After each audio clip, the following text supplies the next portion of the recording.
கீர்த்தனா வந்து ஏர் for breathing அப்படின்னு சொன்னாங்கம்மா. நல்லா புரிஞ்சுக்குங்க. ஏர் ஃபார் பிரீதிங், சுவாசிக்கிறதுக்கு. டிஃபன் சாப்பிட்டே காலைல என்ன சாப்பிட்டோமா? சாம்பார் சாதமா? காத்தாங்கால இல்லையா? சரி, சாம்பார் சாதத்துல சாப்பாடு அதிகமா இருக்குமா சாம்பார் அதிகமா இருக்குமா? சாப்பாடு அதிகமா இருக்கும். அப்ப லாஜிக்கா கீர்த்தனா என்ன சாப்பிட்டாங்க? சாப்பாடு சாப்பிட்டாங்க. சாப்பாடு சாப்பிட்டாங்க. சாப்பாடுல அரிசி அதிகமா, அரிசி தானே இருக்கும். அப்ப அரிசியில மருத்துவர் சொன்ன மாதிரி கார்போஹைட்ரேட் அதிகமா இருக்குமா, புரோட்டீன் அதிகமா இருக்குமா, ஃபேட் அதிகமா இருக்குமா? கார்போஹைட்ரேட் அதிகமா இருக்கும். அப்ப கீர்த்தனா என்ன சாப்பிட்டாங்க? கார்போஹைட்ரேட் எதனால உருவாகுது? கார்பன், ஹைட்ரோஜன், ஆக்சிஜன், இது மூணு கலந்துதான் கார்போஹைட்ரேட் உருவாகுது. அப்ப கீர்த்தனா என்ன சாப்பிட்டாங்க? கார்பன். இது மூணும் நமக்கு எங்க கிடைக்குது? அப்ப கீர்த்தனா என்ன சாப்பிட்டாங்க? ஏர். கார்பன், ஹைட்ரோஜன், ஆக்சிஜன் எங்க கிடைக்குது? காத்துல கிடைக்குது. அப்ப கீர்த்தனா என்ன சாப்பிட்டாங்க? காற்று சாப்பிட்டாங்க. என்னம்மா, நாங்க எல்லாரும் காத்து தாம சாப்பிட்டோம். இனிமேல் காத்து தான் சாப்பிட போறோம். செடிகள் அதை எடுத்து தான் சிந்தசிஸ் பண்ணுது. அப்படி வரும்போது இப்ப தம்பி சொன்னாரு, மருத்துவர் சிவராமன் சொன்னாரு, நல்ல சத்தோட உணவை சாப்பிடணும்ட்டு. இங்க தாம முக்கியமா வருது மண்ணை பத்தி. நான் வந்து மண்ணை ஆராய்ச்சி பண்ணுவேன். அது எதுக்குன்னா, 5ஆம் கிளாஸ் படிக்கும்போது எனக்கு கணக்கு மண்டலே ஏறலாமா. ஆசிரியர் சொன்னாரு, உன் மண்டல களிமண் இருக்குன்னு சொன்னாரு. ஆனாலும் நான் சாயில் பயாலஜிஸ்ட் ஆயிட்டேன். புரியுதா? ரைட். இப்ப நான் என்ன சொல்ல விரும்புறேன்னா, நான் என்ன சொல்ல விரும்புறேன்னா, எந்த சப்ஜெக்ட்ல மார்க் அதிகமாக வாங்கி ஒன்றுக்கு ஒரு பிரயோஜனமும் கிடையாது. எப்படி பாஸ் பண்ணாலும் வாழ்க்கையில முன்னேறலாம், அதெல்லாம் கவலைப்படாது. வாழ்க்கையில முன்னேறலாம். இந்த மண்ணை மட்டும் கொஞ்சம் ஞாபகம் வச்சுக்க. மண்ணை பத்தி கொஞ்சம் ஞாபகம் வச்சுக்க ராஜா. மண்ணை பத்தி கொஞ்சம் பேசணும் உங்ககிட்ட எல்லாம். ஒரு தாய் கர்ப்பமா இருக்கும் போது உள்ளார வர குழந்தை நல்லபடியா வளரணும்னா, அந்த குழந்தைக்கு ஊசி மூலியமா நாங்க உணவை கொடுப்போமா இல்ல தாயை கவனிப்போமா? அப்போ ஒரு செடியில வர காய், கனி, பழம் நல்லா வளரணும்னா செடியை கவனிக்கணுமா இல்ல மண்ணை கவனிக்கணுமா? அதை நாங்க கவனிக்க மாட்டேங்கிறோம். அதுதான் ஐயா மாவட்ட ஆட்சியர் வந்து ஃபாலோ பண்ணணும். அதாவது மண்ணுக்கு வந்து உணவு கொடுக்கணுமா மருந்து கொடுக்கணுமா? உணவு கொடுக்கணும். மண்ணுக்கு மண் வாசனை உண்டா இல்லையா? மண்ணுக்கு மண் வாசனை உண்டா இல்லையா? சுத்தமா கிடையாது. மண்ணுக்கு சுத்தமா மண் வாசனை கிடையாது. மண்ணை எடுத்து வெயில காய வச்சு மோந்து பாரு, சுத்தமா வாசனை கிடையாது. எப்போ வரும்? டீச்சர் இத்தனை நாளா சொல்லி கொடுத்தாங்க ஸ்கூல்ல, water is colourless, tasteless, odourless. தண்ணிக்கு வாசனை கிடையாது, மண்ணுக்கு வாசனை கிடையாது, தண்ணிக்கு வாசனை கிடையாது. ஆனா மண் வாசனை உண்டு. அந்த மண் வாசனை காரணம் யாரு?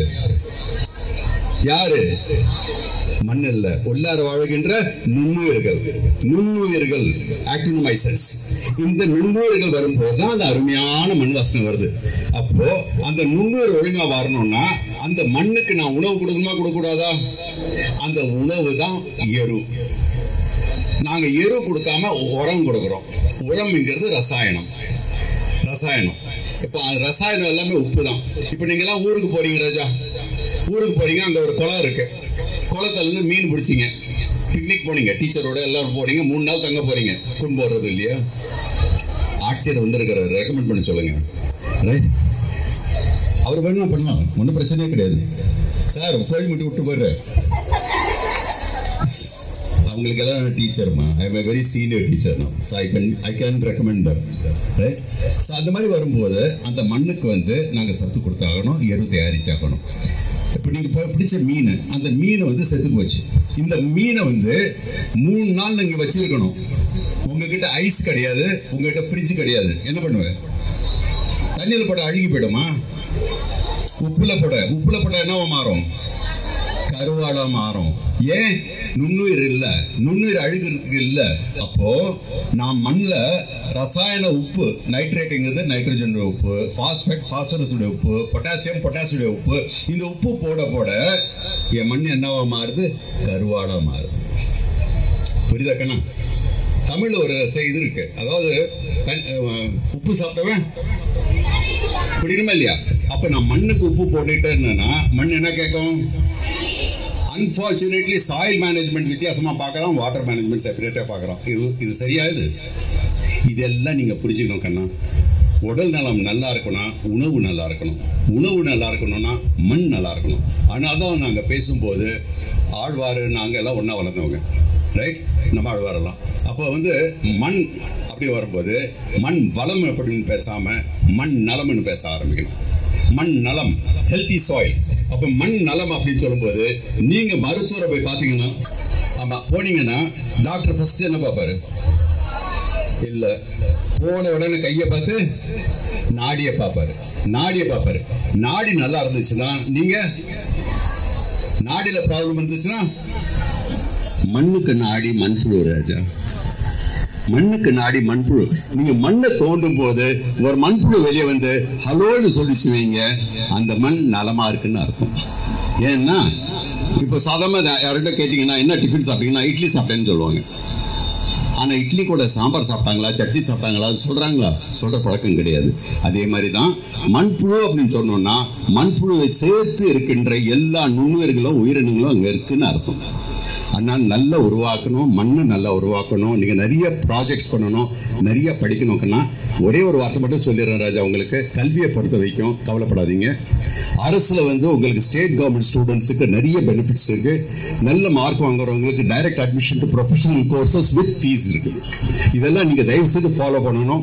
தயவு செய்து உங்களுக்கு சந்தேகம் வச்சுன்னா இங்கே இருக்கிற சிஇஓ, எஜுகேஷன் டிபார்ட்மெண்ட்டு கன்சல்ட் பண்ணுங்கள். உங்களுக்கு நிறைய வாய்ப்புகள் உண்டு. வாய்ப்பை பயன்படுத்திக்கிங்க, வாழ்க்கையில் முன்னேறுங்க. எந்த சப்ஜெக்ட் படிக்கணும், மெடிசனுக்கு போனோமா இல்லை எதுக்கு போனோமா அப்படின்னு மட்டும் யோசிக்காதீங்க.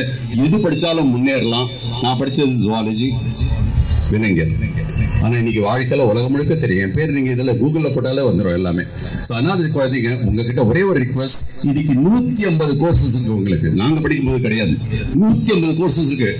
நல்ல சிறப்பாக படித்து நம்ம நாட்டுக்கும் உங்கள் டிஸ்ட்ரிக்ட்டுக்கும் நீங்கள் அருமையாக ஒரு இதுக்கு ஒன்று சேர்த்து அருமையான மண்ணை உருவாக்கி அருமையான உணவை உருவாக்கி எல்லாருக்கும் நல்ல செழிப்பாக இருக்கிற மாதிரி you must all try to take part in it and take it. பண்ணுவீங்களா, பண்ண மாட்டீங்களா? will you do it or not? Yes sir. இவங்க சொந்த வார்த்தை ஒரே ஒரு வார்த்தை சொல்லி முடிச்சிடறேன் ராஜா. உனக்கு எல்லாத்துக்கும் தேவை மேனேஜ்மெண்ட். மேனேஜ்மெண்ட் ஸ்பெல்லிங் தெரியுமா? தெரியுமா எல்லாருக்கும்? கடைசி லெட்டர் டி இல்லாம உச்சரி. மேனேஜ் மென், மனிதர்களை மேனேஜ் செய்ய வேண்டும். கடைசி வார்த்தை என்ன இல்லாம உச்சரி. Manage manage. நீ ஒண்ணு முதல்ல மேனேஜ் பண்ணு, எல்லாரும் மேனேஜ் பண்ணலாம். அதுதான் மேனேஜ்மெண்ட். வாழ்த்துக்கள். All the best. Good luck சொல்றேன். தேங்க்யூ. நன்றி தங்களுக்கு. மண்ணலம் மனிதநலம் குறித்து நமது மத்திய முனைவர் சுல்தான் அகமது இஸ்மாயில் அவர்கள் வழங்கிய உரைக்கு நன்றி.